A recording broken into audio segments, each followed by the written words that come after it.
নমস্কার। কবি জয় গোস্বামীর জন্মদিনে তাঁরই কবিতা মেঘ বালিকার জন্য রূপকথা। আমি যখন ছোট ছিলাম খেলতে যেতাম মেঘের দলে। একদিন এক মেঘ বালিকা প্রশ্ন করল কৌতূহলে, এই ছেলেটা, নাম কি রে তোর? আমি বললাম, ফুসমন্তর। মেঘ বালিকা রেগেই আগুন, মিথ্যে কথা, নাম কি অমন হয় কখনো? আমি বললাম, নিশ্চয়ই হয়, আগে আমার গল্প শোনো। সে বলল, শুনবো না যা, সেই তো রানী, সেই তো রাজা, সেই তো একই ঢাল তলোয়ার, সেই তো একই রাজার কুমার পক্ষীরাজের, শুনবো না আর, ওসব বাজে। আমি বললাম, তোমার জন্য নতুন করে লিখবো তবে। সে বলল, সত্যি লিখবে?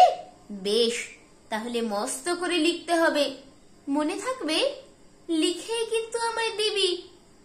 আমি বললাম, তোমার জন্য লিখতে পারি এক পৃথিবী। লিখতে লিখতে লেখা যখন সবে মাত্র 2-4 পাতা, হঠাৎ তখন ভূত চাপলো আমার মাথায়। খুঁজতে খুঁজতে চলে গেলাম ছোটবেলার সেই মেঘের মাঠে। গিয়ে দেখি চেনা মুখ তো একটিও নেই এ তল্লাটে। একজনকে মনে হলো ওরই মধ্যে অন্যরকম। এগিয়ে গিয়ে বলি তাকে, তুমি কি সেই মেঘ বালিকা? তুমি কি সেই? সে বলেছে, মনে তো নেই, আমারও সব মনে তো নেই। আমি বললাম, তুমি আমায় লেখার কথা বলেছিলে। সে বলল, সঙ্গে আছে, ভাসিয়ে দাও গায়ের ছেলে। আর হ্যাঁ শোনো, এখন আমি মেঘ নই আর, সবাই এখন বৃষ্টি বলে ডাকে আমায়।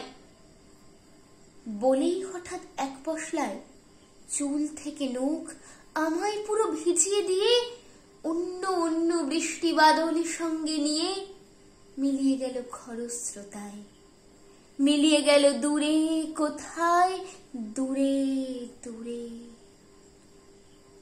বৃষ্টি বলে ডাকে আমায়, বৃষ্টি বলে ডাকে আমায়। আপন মনে বলতে বলতে আমি কেবল বসে রইলাম ভিজে একসা কাপড়ে জামায়। বসে রইলাম বৃষ্টি নাকি মেঘের জন্য? এমন সময় অন্য একটি বৃষ্টি আমায় চিনতে পেরে বলল, এতে মন খারাপের কি হয়েছে? যাও, ফিরে যাও, লেখো আবার, এখন পুরো বর্ষা চলছে, তাই আমরা সবাই এখন নানান দেশে ভীষণ ব্যস্ত। তুমিও যাও, মন দাওগে তোমার কাজে, বর্ষা থেকে ফিরে আমরা নিজেই যাব তোমার কাছে। এক পৃথিবী লিখবো আমি, এক পৃথিবী লিখবো বলে ঘর ছেড়ে সেই বেরিয়ে গেলাম। ঘর ছেড়ে সেই ঘর বাঁধলাম গহন বনে, সঙ্গী শুধু কাগজ কলম। একাই থাকবো, একাই দুটো ফুটিয়ে খাবো।